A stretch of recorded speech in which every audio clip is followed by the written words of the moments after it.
So, firstly, state Newton's universal law of gravitation. Now, this is what Newton said over here. He said that every particle of matter in the universe attracts every other particle with a force which is directly proportional to the product of their masses and inversely proportional to the square of the distance apart. So that's Newton's law of universal gravitation. We investigated this part over here where we looked at the relationship between the force and the distance apart. Okay, and we saw that there was a 1 over r squared difference between there, proportional to the square of their distance apart. So that's Newton's law of universal gravitation. In a formula form, it's given in this formula over here, that the force is equal to big G m1 m2 over r squared. That's the formula form of the written form here, that the force is proportional to m1 times m2, inversely proportional to your r squared, and this is your constant of proportionality. It's the big G. It's a universal gravitation constant. Okay, so that's the formula that we're going to use. Now this big G, if I just go back a bit here, this is it over here. Big G, this G over here, your gravitational constant, is 6.67 times 10 to the negative 11 newtons meters squared kilograms to the minus 2. It's 10 to the minus 11. All right. It's actually, relatively speaking, as we're going to see when we look at the force between charges, it's very small. It's a very small force comparatively. So we have that any particle in the universe will attract any other particle. So these two pens, or this pen over here, will be attracting some far off galaxy. All right, we can measure that. We can measure the force between any two objects according to this formula. When I'm saying that this has got a certain force on it from the Earth is exerting a certain force on this pen that I'm holding, that the Earth will be exerting an equal and opposite force.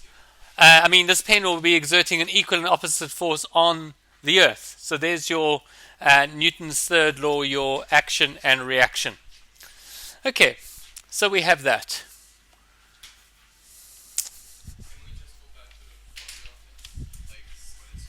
Sure.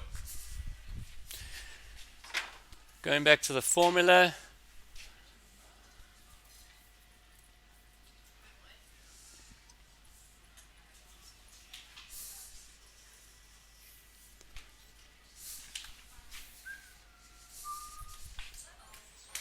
Alright, so there's our formula over here, that our F is equal to G m1 m2 over r squared. Now, this therefore has got the idea of a field. In other words, around a mass, it has an area of influence that attracts something. So for instance, if you've got an asteroid that is coming close to the Earth, say you've got the Earth here, and you've got an asteroid that's moving like that, that will start to experience, as it comes closer and closer to the Earth, because your r is getting smaller, the force is getting bigger, it will start to attract it, and it could be that it will exert a force that it will actually come and it will hit the Earth. So there's this attractive force that seems to be onto the Earth. The force of gravity is always a force of attraction between two things. So what's happening here is that there's this strength of the field. Now obviously different things depending on their mass. If for instance here we're looking at the mass of the Earth, alright, now the bigger that mass, the bigger the force it's going to be. If you're looking at very massive objects like black holes and so forth, neutron stars, these exert a much greater force because of the size of the mass. And as you get closer to them, that force of attraction gets greater and greater. So we get this idea that there's a field around here that is exerting a force. Now we define this idea of the gravitational field strength by this. I just want to get through this and I'll answer some questions. So if I just go down here and pull this down. This over here, actually let me put it over here. This idea here, the gravitational field strength as a ratio of the force the mass m would experience to the mass m. Or this is probably better put, is the force exerted per unit mass on a particle of a small mass placed at that point. So we have this idea of gravitational field strength, and we use this a lot, that it's the force per unit mass. The force per unit mass, and this is the force due to gravity, and this is your what we call your gravitational field strength. Now I'm not going to give it a symbol yet. All right, I'm going to give you a symbol later on. If you just take it, if you just got that, you can always go to this. You can download these PowerPoints, so that's fine. But if I go back to this formula over here, so let's say I'm over here. Here's the Earth, and here's a certain thing over here. It's got a mass of m1, and this has got the mass of the Earth. All right. Now there is a force being exerted on this particle in that direction, and that force is given by this formula. So the force is equal to big G, mass of the Earth, mass 1 over r squared, which is this distance from the center of the Earth to there is your r. So that's r squared.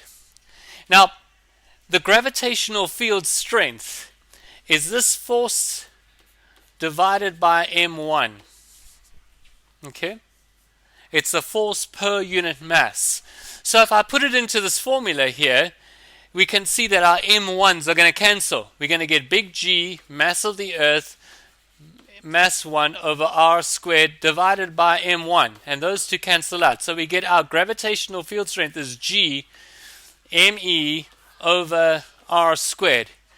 And we give that a symbol, and we give that the symbol G. All right. Now we know we've used that symbol G before. Where have we used that for before? It's the acceleration due to gravity. Now the reason for this is that if I've got a force acting on an object over there, all right, we can say that F is equal to ma, like that, all right, and we can say also that that force is due to this force is equal to big G me, mass of the Earth, m, if this is m1 over r squared. And so those two cancel and we're left with a. The acceleration is equal to big G me over r squared. So this should be a squared, sorry, like that. So this gravitational field strength is also the acceleration due to gravity. All right, and that's why this formula over here, is actually a formula for the gravitational field strength of an object. Okay, any questions to that point? It needs to be related to what we're doing. All right. Yes, Tina. When we have, it says that all the two masses have a force between them. What is the direction? The direction of the force is always an attractive force between those two objects. So in this case over here, so the direction of the force, the mass of the Earth will be attracting this object towards its center. And this object over here will be attracting the Earth with the same force, but also towards its center.